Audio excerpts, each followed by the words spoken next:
Anda masih bersama kami dalam BRI Microfinance Outlook 2025. Hadirin dan pemirsa, di tahun kelima ini dalam BRI Microfinance Outlook juga akan membahas strategi untuk mendukung pertumbuhan ekonomi yang inklusif dan juga berkelanjutan dengan mengoptimalkan peran UMKM sebagai pendorong pertumbuhan ekonomi untuk meningkatkan pendapatan per kapita sebagai visi dari Indonesia Emas 2045. Pembahasan tema yang lebih mendalam akan dilakukan dalam sesi diskusi berikutnya yang akan dipandu oleh rekan saya, Andini Effendi. Without any further ado, please join your hand for Andini Effendi.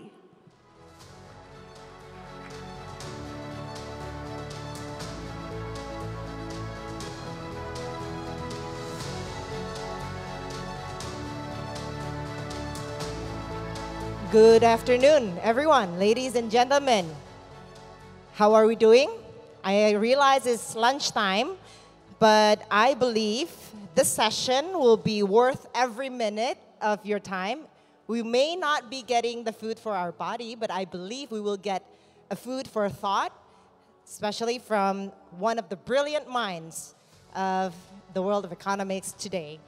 And as developing countries like Indonesia strive for inclusive growth, we face a critical challenge, the middle income trap. How do we escape it? How do we create lasting prosperity instead of stagnation?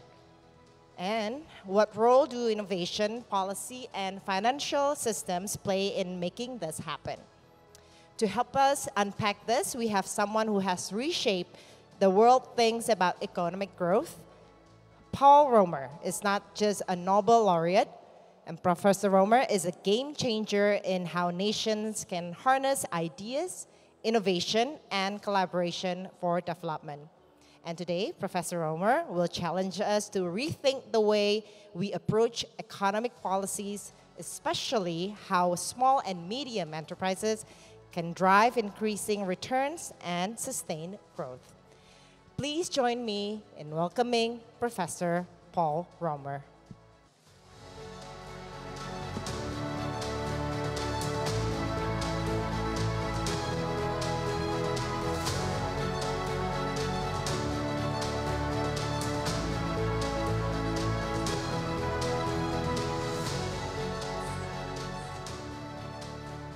Welcome, Professor Paul Romer. We'll have a little bit of time so you can share your thoughts and perspective regarding the issue, and then we'll have maybe 30 minutes or so for question and answer from the audience, as I'm sure you have plenty of questions to Professor Romer. So, Professor, Indonesia is investing heavily, as you know, in MSMEs, yet we are struggle with scale and also integration. What's a common mistake, you think, policymakers make when supporting small enterprises? And also, how should we rethink of the approach? You have the floor. So, just to make sure we're in sync, I do have about like 30 minutes of kind of remarks that I'll give. One of the issues I will address is this question of scale. How does scale matter? It matters enormously is the answer. Or at least, does it matter? Yes, it matters enormously. How do you take advantage of it? This, I think, is subtle, and I'll explain when I get to my prepared remarks. So. Very well. I believe you have a deck that you want to share with us. No, actually, I have this saying that radio works.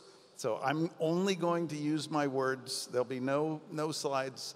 And I hope that without the distraction of the slides, you can listen carefully to what I try to explain. Okay, very well. Then you have the floor.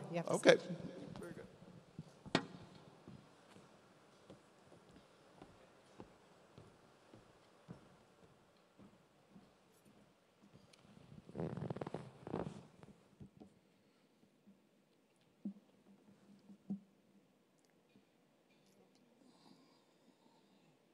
Okay. So I understand that English is not necessarily your first language, and I apologize for speaking in English. I'll try to speak clearly and slowly so you can listen and understand what I say. The title or the summary of my remarks is as follows: increasing returns and uncertainty.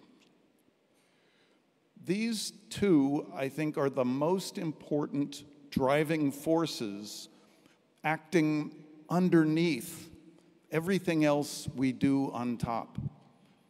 They influence all of our interaction with other people and drive the underlying strategies we have to craft for achieving growth, achieving inclusive growth, managing the financial sector, and so forth. Now, I will try and illustrate these two concepts with some examples, and along the way, I will ask you to think about, why are there increasing returns? The basic idea is that if you do something, the more of it you do, the bigger the gains you get from that. Now, this runs counter to most of what your textbooks in economics say. They make you think about diminishing returns. So what is it that makes it even possible that as you do more and more, in some sense, things get better? So that will be the first question I have to answer with my examples. The short answer is that it's the curious and special characteristics of ideas that lead to increasing returns. And I hope the examples will make this clear. The next question then is, why is it hard to take advantage of increasing returns? If things get better and better as you do more and more, why doesn't it just happen automatically? This is where the uncertainty matters. In a world where nothing changed, we could get better gains from exploiting increasing returns, just doing the same thing over and over again. But we live in a world which is constantly changing. And it's inevitable that it will keep changing because the new ideas open up new possibilities. It's good that it can change. That's the source of economic growth. But it makes it complicated to take advantage of something like increasing returns to scale, because you can't just keep doing more and more of what you've done before. You have to be ready to adapt to a world which is slightly different. I often say in my classes where I'm teaching about economic growth that everybody wants growth and nobody wants change. But you can't have growth without change. And that change means uncertainty. And I'll use the examples to fill these in. Then I'll try and be more specific. That will be a fairly abstract discussion. I'll try and say, well, what would this mean for BRI? Or what could this mean for policy in Indonesia? I'll try and give you some specifics. I'll mention AI along the way. Everybody's paying attention to AI, so it's good that I'll address it. And at the end, I'll try and leave time, perhaps, for when we discuss, or perhaps at the end of my remarks, to address two other questions that are on people's minds. Can Indonesia grow at 8% per year? And what should be Indonesia's policy towards urbanization? And especially, what should be the policy about the new capital city? So that's the outline for my talk. Now let me start with an example that illustrates the increasing returns. Imagine I held in my hand a bottle of water, which I knew I could give to my child if my child were dehydrated. I could rehydrate my child, save the life of my child. Now that bottle of water would be very valuable because it can save the life of a child, but it's not nearly as valuable as the idea that would let you make more bottles of water. That idea is something that's known as oral rehydration therapy. It was a way to rehydrate a dangerously dehydrated child. And the way to do this, the idea about how to do this, was something that families could be taught, individuals could be taught. They could make that bottle of water on its own. You need the water itself, a little bit of salt, a little bit of other minerals, and then some sugar, surprisingly, because the sugar helps the gut absorb those other ingredients that the body needs. And you have to have those proportions about right. You don't want to have too much salt, too much of the minerals, but you can instruct someone how to make this life-saving fluid. And if you think about the value of that compared to the value of one bottle, that formula, that idea, has a value that increases in proportion to the number of children on Earth. The number of children who might get sick, might get dehydrated, and for whom this formula could provide the life-saving solution that helps them recover. So an idea can have a value that scales with the number of people who can use it, whereas a physical object does not have that same potential for scaling.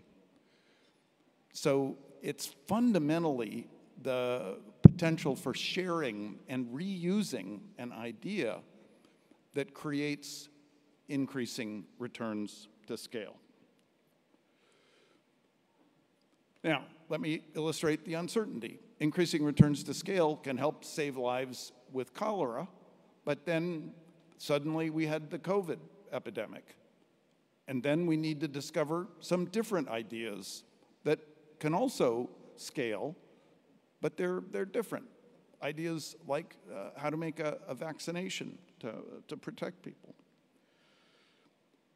So that illustrates the challenge we face, to discover and to share ideas, but then to keep discovering and finding the ideas that are most important at a particular point in time. Let me give you another different illustration of an idea, a much more complicated idea.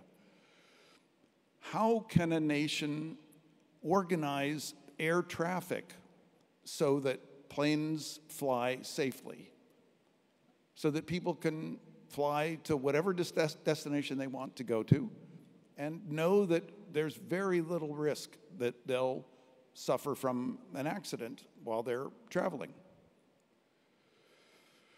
It took many years and a huge amount of experimentation and regulation and research to develop the air traffic control system that grew up first in the United States. But that system turned out to be a marvelously effective system and has made air travel fantastically safe compared to, for example, the travel on a train or in a car. Now, what's the point about sharing? In the lead up to the Beijing Olympics, officials in China were worried that a plane crash, especially a plane crash, say, of tourists coming into the Olympics, could be a public relations disaster for China. And the statistics at the time showed that air travel was about 10 times more dangerous in China than it was in the United States. So this official reached out quietly to officials in the government in the United States, and at some point, Boeing became involved as an intermediary. The result was that the officials in the United States rewrote all of the regulations for air travel in China. Boeing helped train all of the pilots in China about how to comply with these slightly different sets of regulations. And very quickly, the Chinese air traffic control system became as safe as the one in the United States. So an air traffic control system and all of the regulations behind it, all the training, all the procedures, is a very complicated set of ideas, but they can still be copied and shared, just like the ideas for how do you make the fluid to rehydrate a child. It takes commitment and work to share at that kind of scale, but I think governments around the world are not pursuing these opportunities as aggressively as they could. And in particular, if Indonesia wants to achieve growth at a faster rate, 8%, it should think very carefully about what are the opportunities to do what China did, to copy things that already have been worked out and understood in the rest of the world. I'll come back to some specifics on that soon. Now, let me give you another illustration about this power of ideas and increasing returns. During World War II, there was a class of ship, a merchant ship that carried freight called the Liberty ship. It was a design that had been developed in Britain. The United States ended up building about 2,700 of these ships in about, I think it was 18 different shipyards. They collected data on the time or the person hours that were required to build a ship. And they discovered something quite striking, that if a shipyard had been building a number of ships, as the number increased, the time to build each ship went down. This was referred to as learning by doing. They learned ways to build ships faster and therefore at lower costs. Roughly speaking, it looks like a 16-fold increase in the number of ships. That's 2 to the power 4, which is why I picked that number. But after you've increased your output of ships by a factor of 16, the cost of the ship fell by 1/2. So the first ship you built might cost something.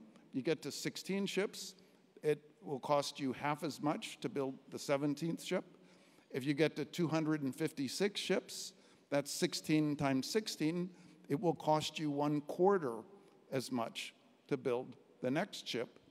And this process of better ideas about how to do all of the steps that are required to build a ship, the accumulation of those better ideas led to a substantial reduction in the cost of the ships.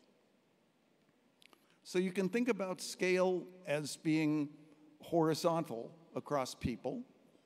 You can think about scale being dynamic as a function of output by a firm. But in both cases, more scale leads to more reuse of ideas.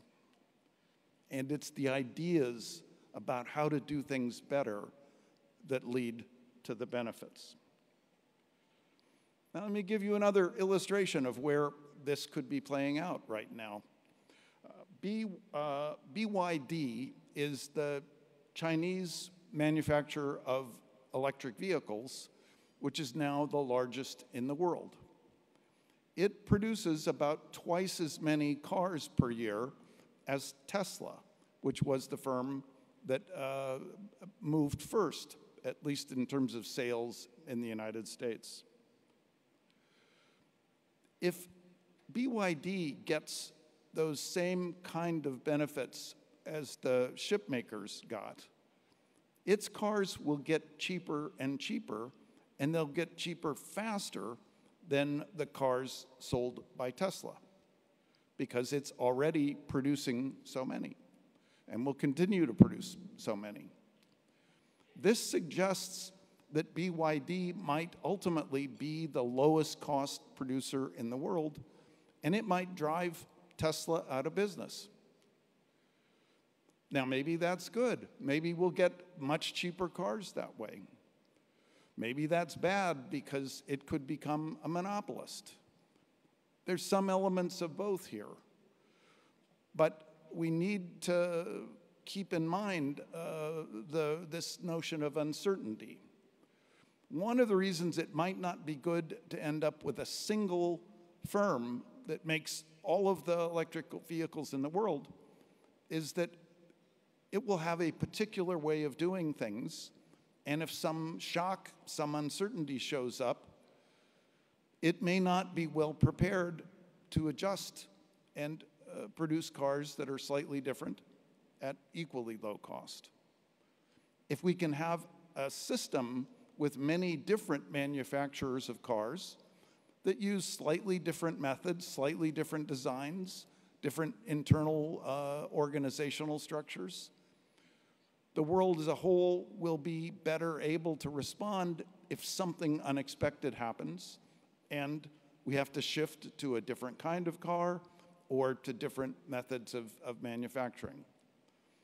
So we see again here the trade-off between scale, which can lead to more learning and more effective use of what we've learned, versus a kind of a diversity of providers that protects us against uncertainty. Now, let me give you another illustration of this in what seems like a very different domain. Think about developing software. You might think that a large, very successful firm like Google would be in a position like BYD that I described a minute ago. It has so many employees, it does so much software development, it can customize its software development. You might think that Google would be the most effective, cost-effective, low-cost provider of software of any organization in the world. But Google has not completely taken over software development, and there's actually a very different organization with a very different structure that in many ways has been more successful than Google at developing software. There is a programming language called Python. It was named after a TV show, the Monty Python comedy in Great Britain. Python started 20 or 30 years ago by one person, and more people have gradually contributed to Python as an open source system of software. Nobody owns it. Everybody can use it for free. There's lots of specific libraries in Python that let you do particular things. There is an organization that develops the main, or a group of people who are in charge of releasing the main core parts of Python. But there are lots of other people who contribute what are called libraries that can be used with the core of Python. And those libraries can then be used to do all kinds of things. They are the basis for much of the learning, the machine learning, which is driving progress in artificial intelligence. So surprisingly, an unfunded organization that is built mainly by volunteers, volunteers who often work at companies like Google, but voluntary contributions to open source have been extremely effective in developing software that is very diverse, very adaptable when new opportunities come up, and that anybody in the world can use for free at no charge. So in the last several decades, economists have been pushing the idea of the market as the best way to do everything, and that's just not true. We have a very different system that is specialized in the production of ideas, the system we call science, open science. Open science is a very effective way to develop new ideas, new insights, to make those insights credible so that we can believe what we get from open science. And it's an alternative to the market mechanism that we should keep in mind. Python is an example of open software. It's not exactly open science. It's not professors in universities who get research grants who develop Python, but it is very much in the spirit of science.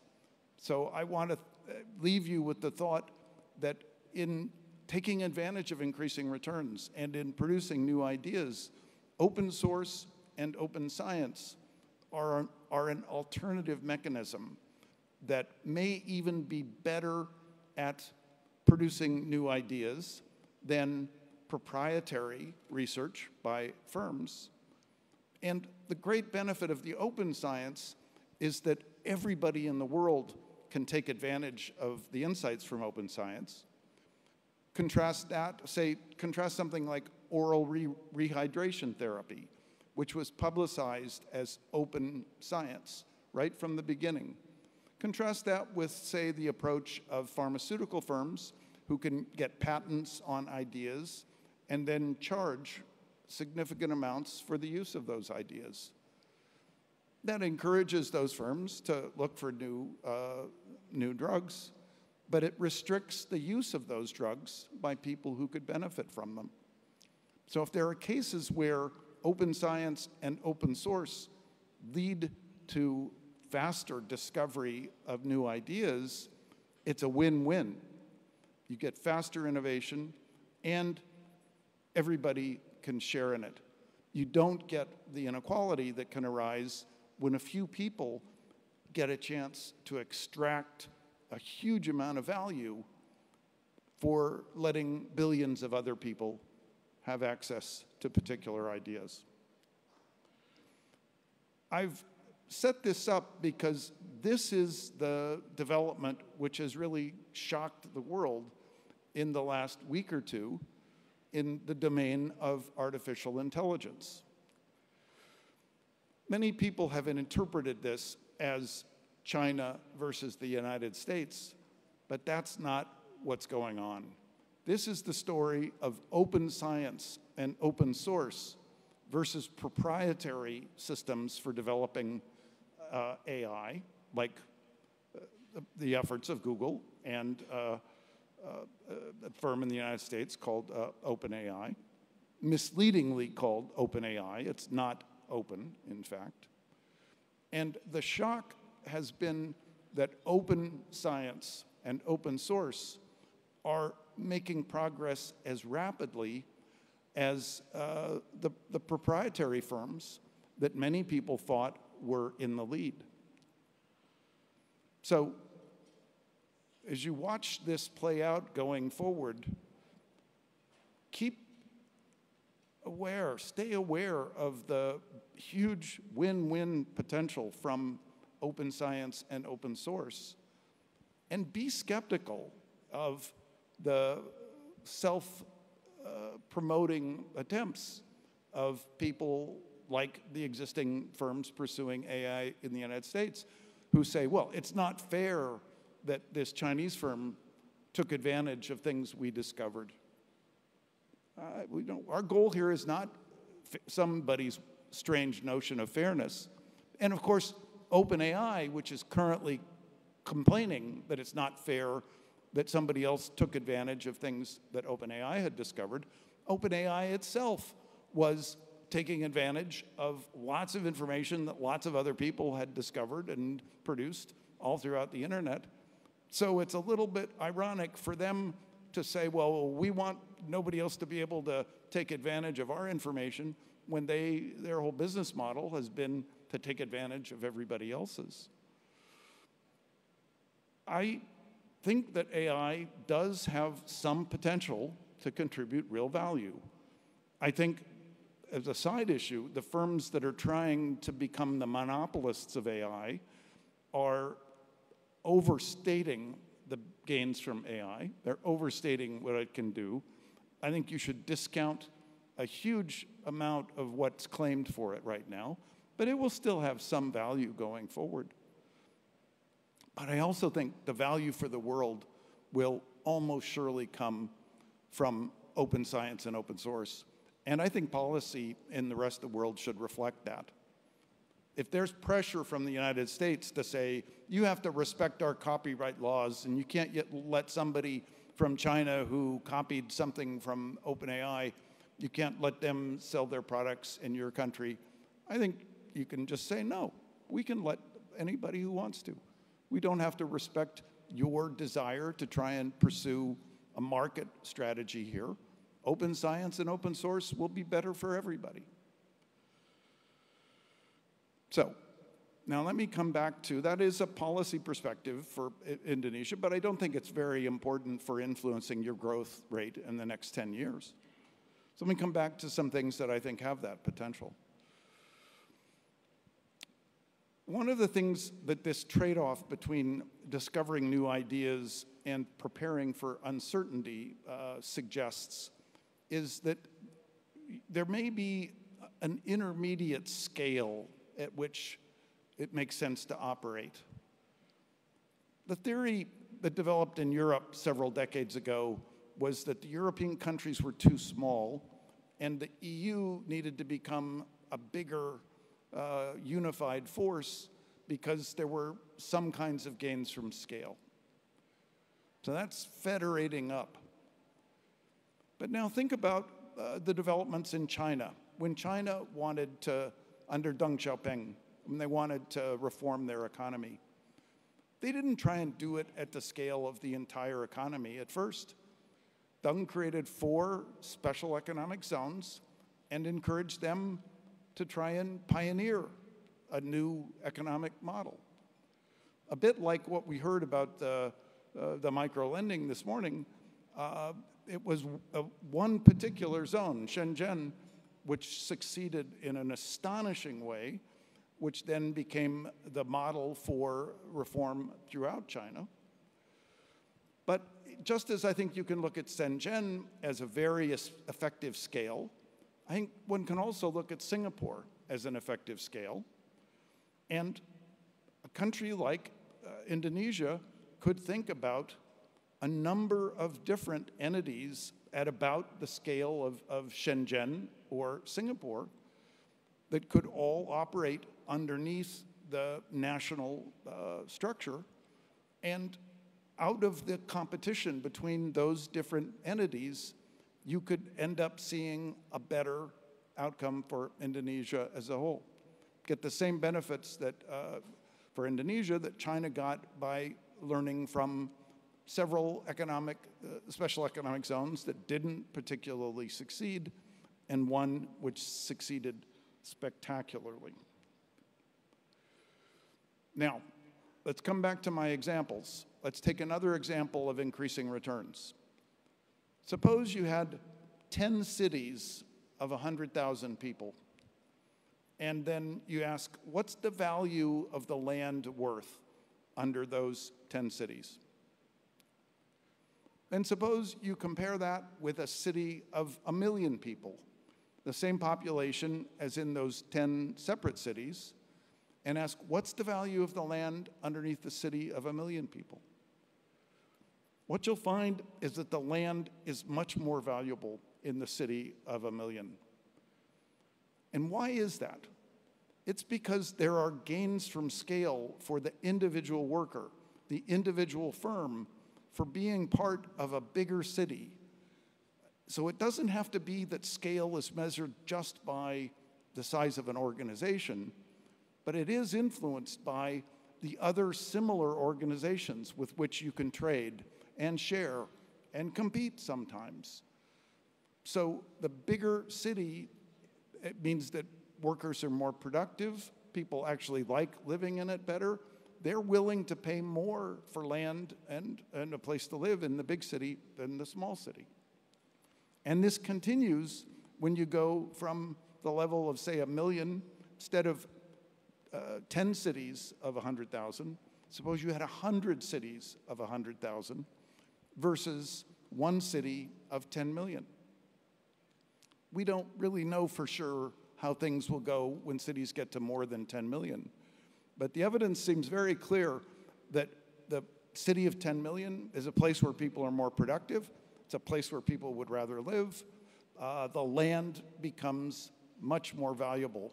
The land underneath a city of 10 million is worth more than the land under the 100 different cities of 100,000. So this suggests both an opportunity and a challenge. The opportunity is that one might be able to replicate what Lee Kuan Yew did in Singapore. Suppose you took land, as he did in Singapore, that was given away as being worthless by Malaysia. Lee Kuan Yew used eminent domain to capture the value of all that land, and he said, let's make a successful city of 5 or 6, 7 million people. In a few decades, that land went from being worthless to being worth more than $1 trillion US. And that was a couple of decades ago when I asked people in Singapore. I suspect it's worth 2 or 4 trillion, maybe more at this point. Now that gain in the value of the land went to the government of Singapore because Lee Kuan Yew had taken the land when he started reforming Singapore. That gave the government a fund that it could use to support all of the other things needed to make the city work. And it became a self-reinforcing cycle, which you can get with increasing returns. That's the opportunity. What's the challenge? If you're living in a city of one of those 10 cities of 100,000 people, you might not like the idea that everybody is going to leave your city and go off to the big new one. You might want that development to happen where you are. But you can't scale up all 100 of those cities to a size of 10 million.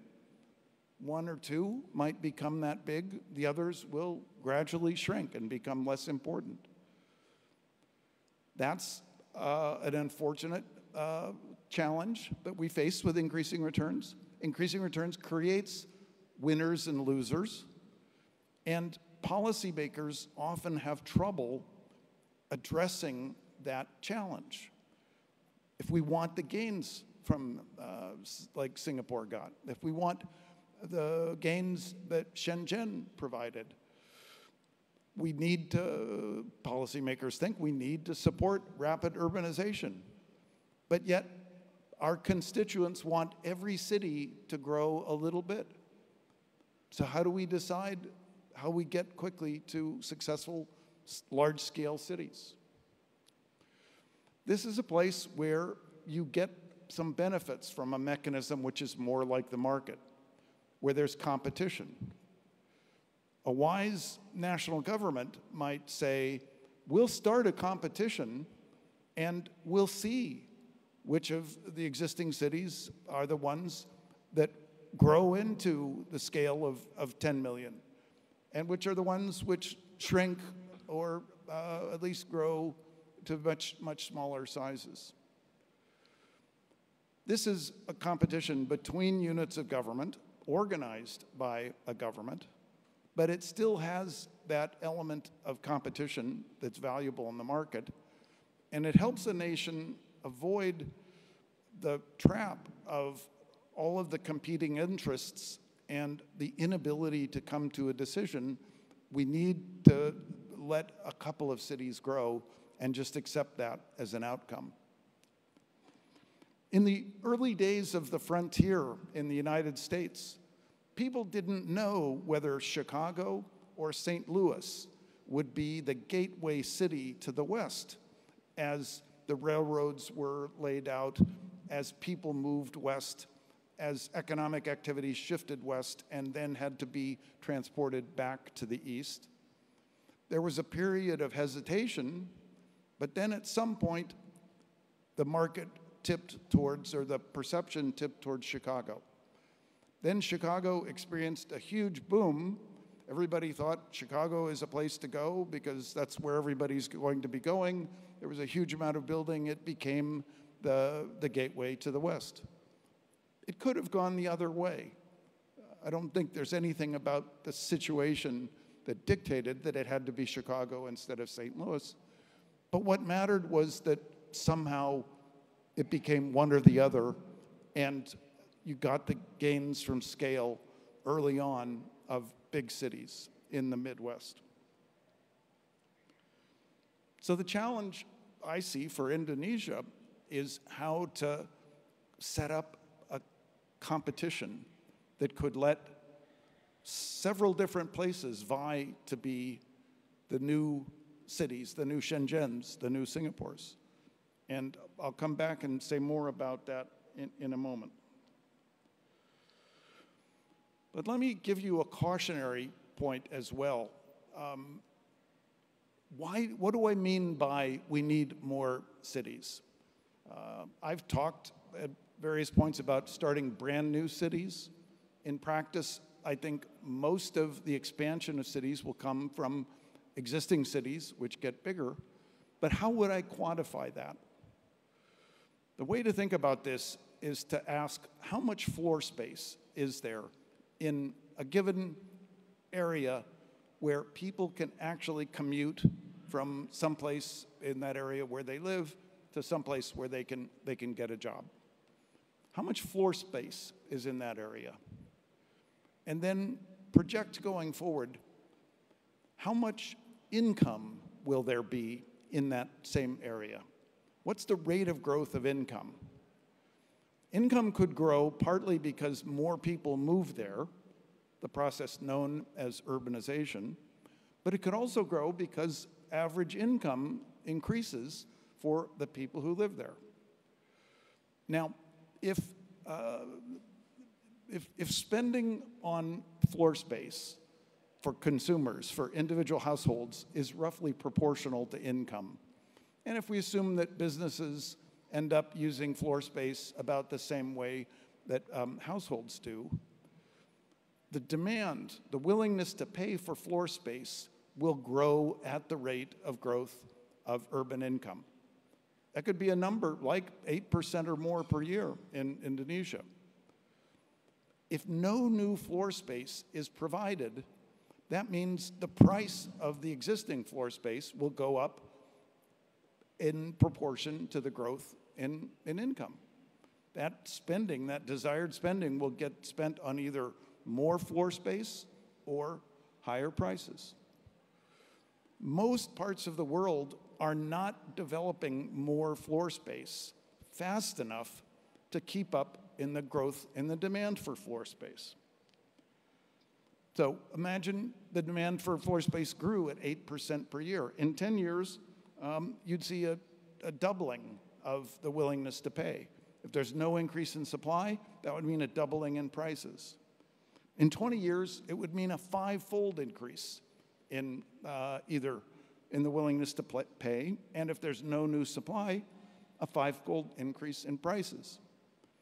So we see around the world this growing problem of a lack of affordability of floor space in the urban areas that young people want to move to, where the opportunities are, because the supply of floor space is not keeping up with the demand. And there are dimensions to this that you're obviously familiar with. If you have a lot more people, you're going to have a lot more traffic on the existing streets. That could lead, with no other changes, to a lot more congestion. So it's a challenge, not just to build, say, more buildings, but to manage the mobility, the interaction in a city.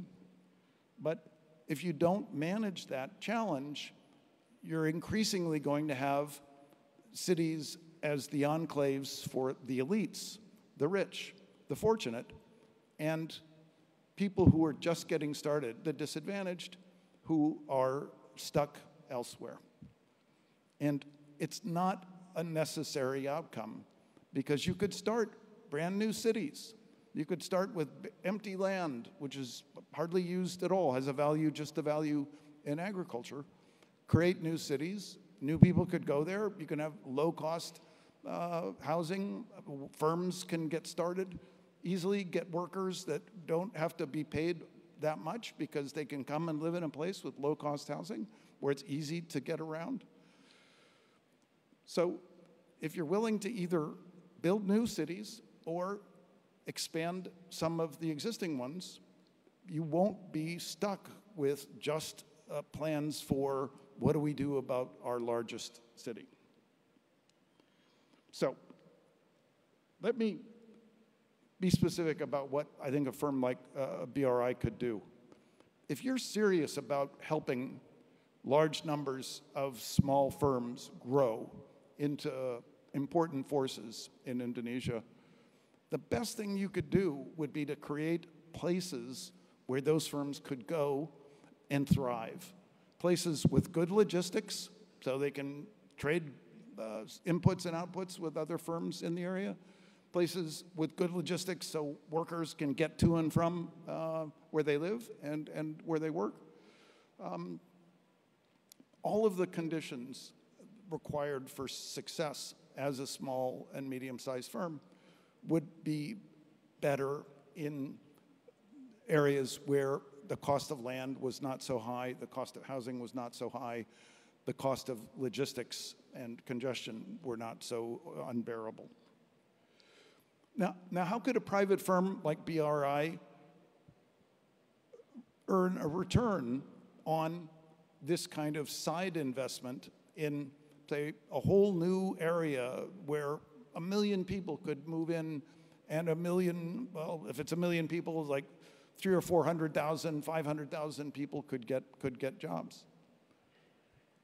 BRI could work with cities that want to expand, and it could do what Lee Kuan Yew did, take a stake in the ownership of the land that would be developed, and then lease that land at rates which will grow over time as economic growth happens there. BRI could then earn very substantial returns on investments in the development of these new urban areas, which would also help them achieve their goal of making the returns on their direct lending to small and medium-sized firms much higher. It's a bold vision. I think it's unlikely that Indonesia will do it, but you could do it. It's entirely financially feasible, and it would be bold measures like this that could push you towards sustained growth at something more like 8% per year. But if you take that logic of the spending on urban floor space that I described before, you'll realize that Indonesia needs to substantially expand the floor space in productive urban areas that's available, and there's probably not a viable plan right now to do that. It might involve brand new cities, like the new capital plan, but I wouldn't want to bet on just one. It more likely would involve a serious intention to take a city of 100,000 and have it become a city of 10 million. How do we get from 100,000 to 10 million? Or how do we get from 1 million to 10 million? Those kinds of plans for urban expansion could be made, but it takes real innovation, real commitment, new imagination to do that. So that would be the main piece of advice I would have for BRI. But let me give you one other one. There's another chance to do something like what I described with air traffic safety in China. There's a system in India known as Aadhaar, which is a way to give each person a digital identity. All it does is let a person show up, and then somebody else can confirm, oh, you're the person who has this identity number. They do it using fingerprints and iris scans and apparently facial scans as well. This creates an identity for people who had no documentation. It meant that they could start to do things like get bank accounts. The formal system knew who they were, but it also had the advantage that as anybody deals with any other person, they could know who they're dealing with. So if you think about the fraud problems we have in financial services, those are all operated under the cover of anonymity. And each individual could say, well, wait, I'm not going to interact with you unless I know who you are. This is what humans have done all throughout history, but this new digital world makes it much tougher to know who am I dealing with. If Indonesia were to just copy the Aadhaar system and adopt it wholesale, just use what they've worked out, it could offer enormous benefits in terms of access to the financial system, access for the disadvantaged to use the modern economy. And if the government of Indonesia isn't able to move first on this issue, BRI could do this for all of its customers first. This system does not require compulsion. You don't have to force anybody to use it. You just say, look, would you like the ability to prove who you are anywhere, anytime you want? And then it could give that ability to all of the customers of BRI and help jumpstart the process of extending that to everyone in the everyone in Indonesia. BRI would get some advantages in terms of the reduction of fraud and misrepresentation just amongst its own customers, but the people who would really benefit are the people who aren't yet the customers of banks in Indonesia.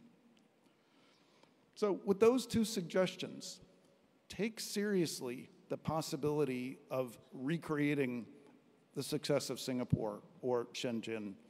Take seriously the possibility of just copying what India has done so successfully.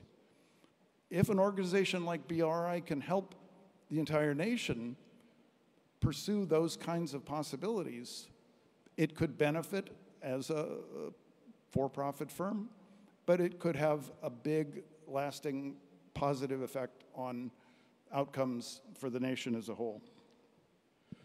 Now, I've gone on too long, so I won't say, I guess I've indirectly suggested 8% is possible, but you won't get there just by relying on business as usual. I also promised I would say something about the new capital city. I guess I've said that too. If the new capital city has a real chance of getting to be a city of 10 million people, it's worth doing. It would generate huge benefits. But as I said, I would not count on that alone. Make it compete for people. Compete with other cities that are also realistically making plans to get to 10 million. And other new locations where states could create new cities. So yes, you could go faster. Yes, it might be beneficial to develop an entirely new city, but it's going to take more than just business as usual to get there. And you need to understand that there's a scale dimension to this. There's these increasing returns to scale that are driving everything in the background.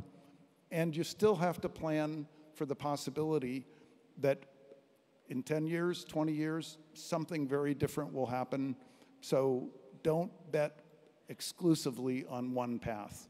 Create many possibilities for exploiting the increasing returns to scale. Thank you. Thank you, Professor. Thank you for the insights.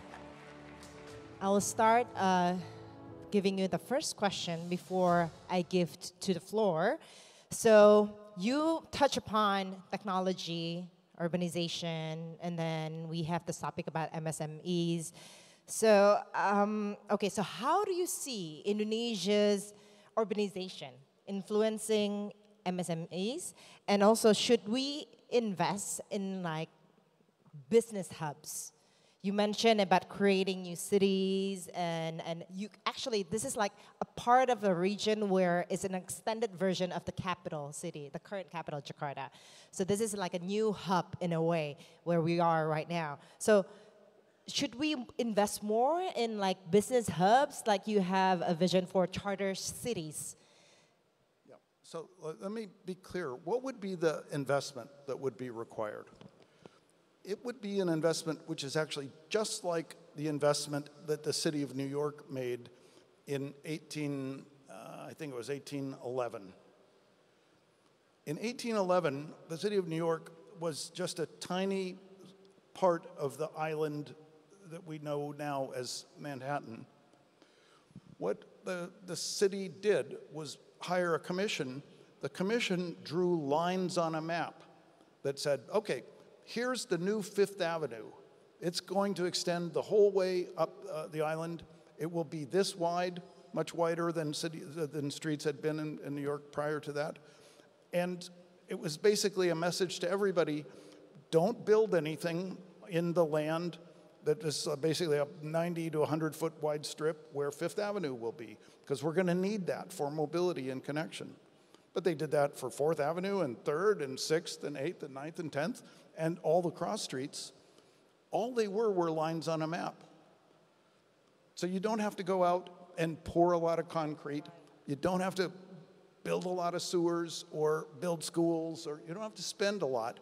You just have to say, here's the space that will be devoted to the public, that will be used by the government in the future for mobility of vehicles, for pedestrians, for buses, for whatever use you'll want for it. And the amazing thing about the 1811 plan for New York is that at that point, they didn't even know what a bicycle was. So who knows what they thought we'd be doing with Fifth Avenue now, more than 200 years later. But they had the insight to know that if this is going to become a big city, you've got to have a lot of public space, because every person, every package, every wire, every pipe that's going to connect up all the people in this new city is got to go through that public space. And the reason urbanization fails so badly in so many parts of the world is that nobody does that when it's cheap, when it costs almost nothing. Nobody sets aside the public space as the connection mechanism for all the people that will come. So you get congestion, you get excess crowding, you have huge extra costs for building sewers and laying water pipes. And all those costs are about just the cost of acquiring the land. Most of it. The construction costs are never that high. So if you just set aside an area, say as big as Manhattan, and just say, here's the public space, here's the two-dimensional grid of public space that will be available for the future to use to connect up as best they can. And then inside that grid, you've got a whole bunch of land that private individuals can use to try and make a profit, building buildings and selling and using in various ways. If governments just made that commitment, here's the public space, but in a huge tract of land where there's potential for expanding, then you could replicate the success of New York. It wasn't the biggest city at that time in the United States, but it had a credible plan that involved a commitment to public space, but it didn't involve a lot of spending at the time. Mm-hmm. I hope we still have the opportunity to build something like Manhattan. I doubt it. Maybe the new IKN will be exemplary for that. Let me kind of push back. I just think there's enormous demand. But let me give you another illustration of this. The few cases we see around the world where people are thinking about very large-scale real estate developments, they always think, oh, let's build a city for the rich. Let's just attract people who have like college degrees and have them come here. Well, that's a losing strategy, because there are lots of places where the rich can already go in the world, lots of good cities for them.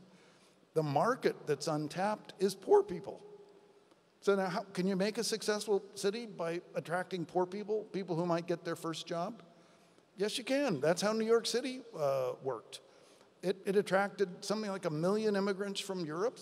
A lot of their first employment was in garment assembly, but yet they could go from that, once they had the opportunity of the city, to move up into higher valued forms of production, new skills, better opportunities for their children. So you can build very successfully if you create a place for millions of people to come and get their first job. So that opportunity exists, and it won't go away, but it does take a reasonable amount of land to do it. If you try and do it with 100 hectares, forget it. You can't do it. You need something like the size of Singapore, something like 1,000 square kilometers, so 30 by 30 kilometers. It's not a big amount of land compared to like the size of Indonesia, but it's a bigger amount of land than a private developer can ever assemble. Very well. Okay, let me take it back to our main topic today. And we have Pak Agus Sudiarto. Pak Agus Sudiarto from BRI as the Risk Management Director who would like to ask a question for you, Professor. Pak Agus, please show hands. I'll come to you for microphone.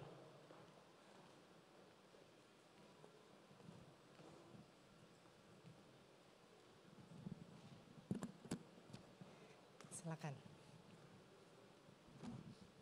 Thank you very much, Professor, for sharing your insight today. The question for me is, BRI as the... I'm sorry, I'm having a little trouble hearing, so okay. Sorry. Maybe you just speak up a little. Okay, thank you. Thank you for your sharing today. BRI is a public listed company. So is this possible for us as a public listed company to balancing between how to create the social value and how to create the economic value as the listed company?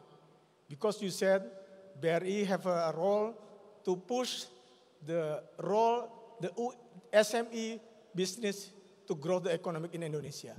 Thank you. Okay, I'll restate the question, but I was having a little trouble hearing, so tell me if I've got it wrong.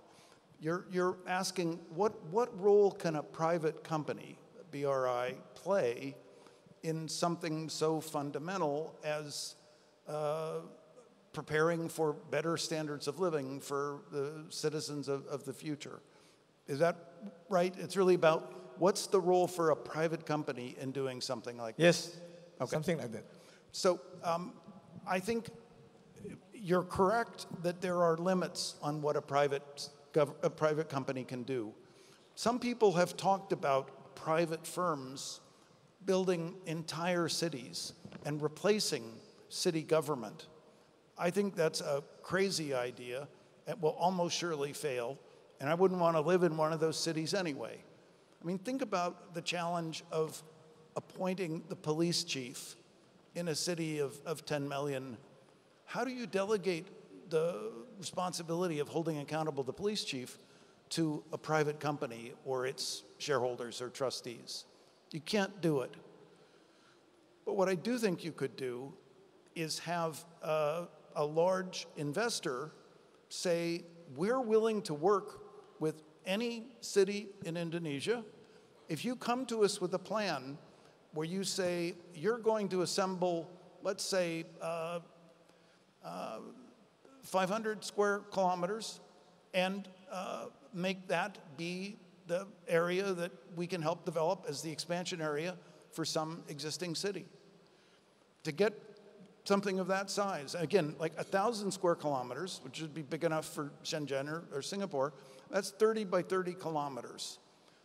You'd almost surely have to use the powers of eminent domain to assemble a package of land that large.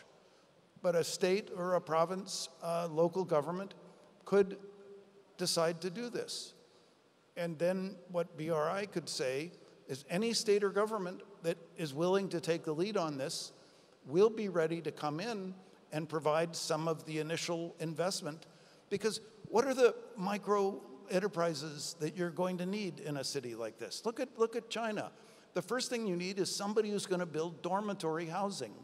A few landlords who will build a place that workers could come live in, a very inexpensive place to then go work in a job. So you could be ready to say, we'll finance all the small entrepreneurs who want to become landlords and build the dormitory housing at first. Eventually, later we'll actually support people who want to build their own housing. We'll provide financing for firms, micro enterprises that are willing to move and set up their new operations in this new place. That kind of commitment to translate the land and the public space that a government can provide, to translate that into effective urban development, could then get cities and states to start pursuing this possibility of coming up with the land that create this opportunity. So I do think you have to work with local governments. It will succeed probably only if the national government endorses this approach. But you could still be a very important first mover. And I think the same is true about Aadhaar.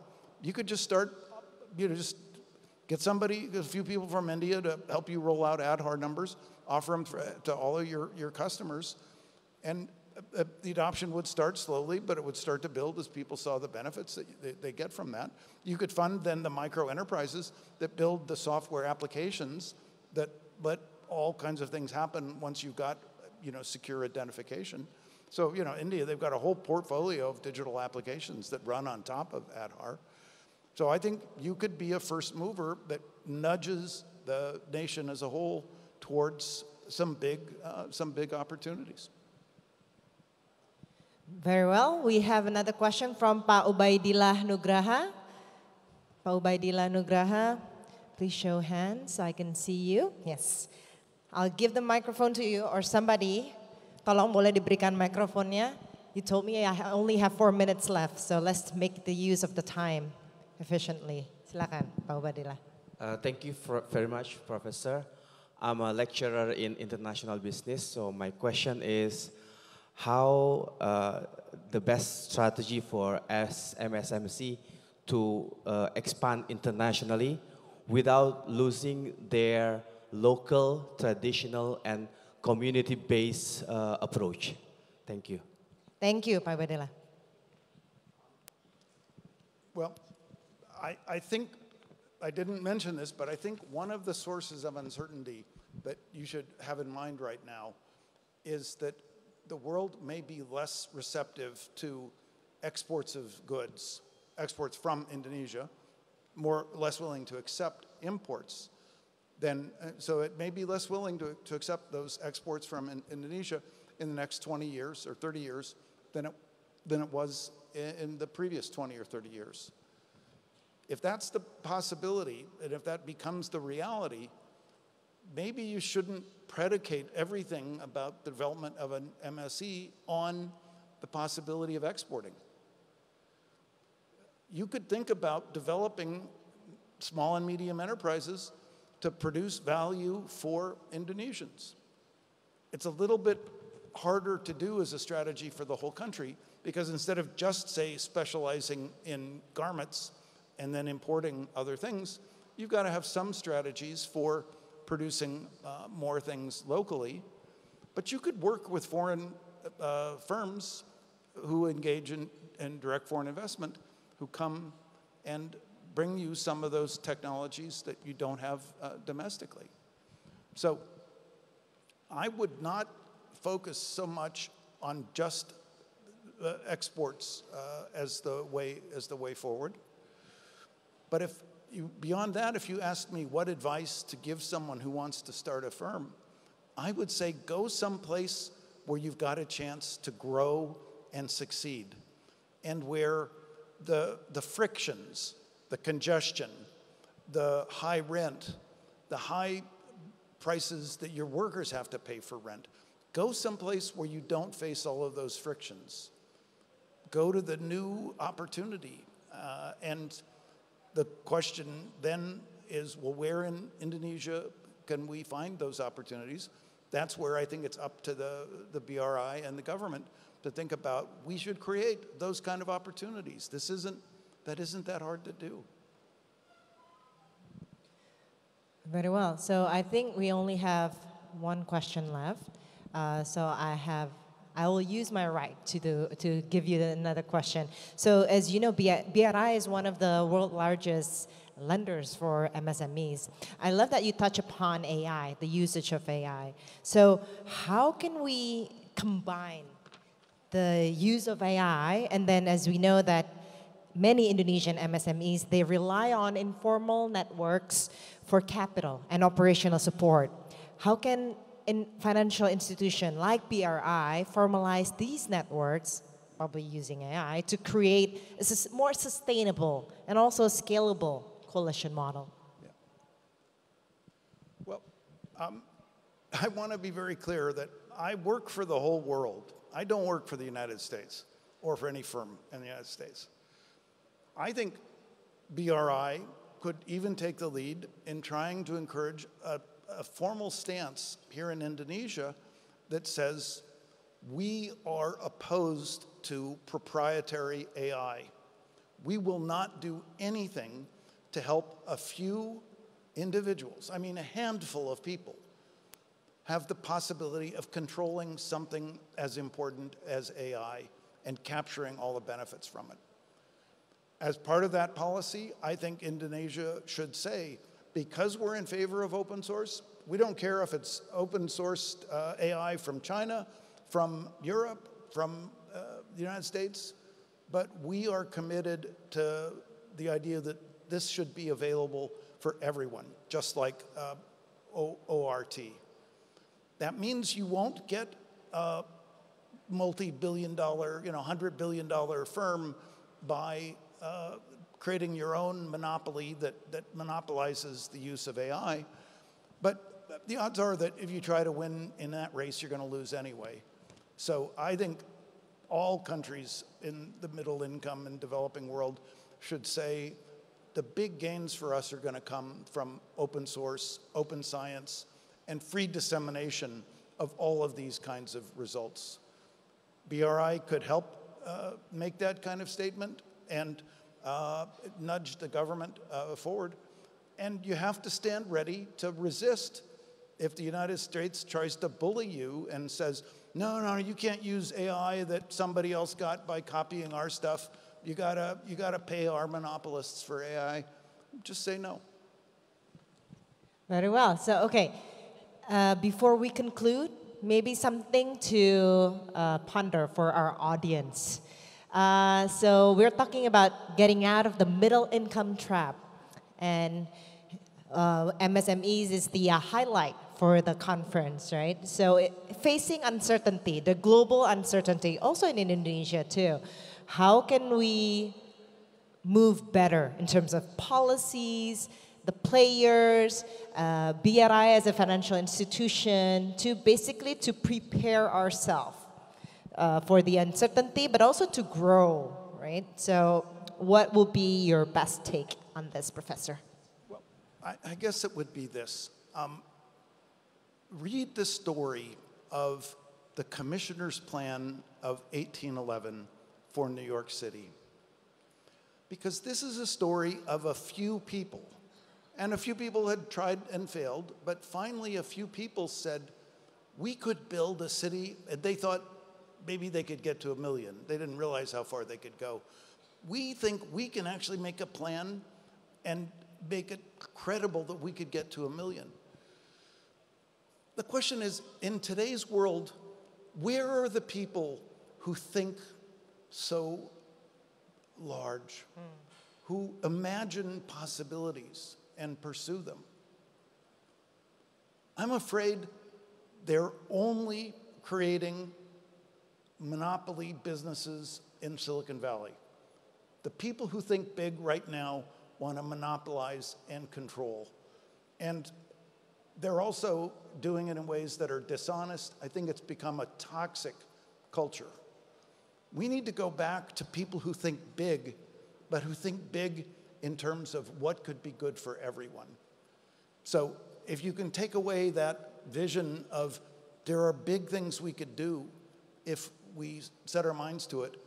And I don't want to be just like Sam Altman at OpenAI or Mark Zuckerberg at Facebook. I want to do something which is better than that.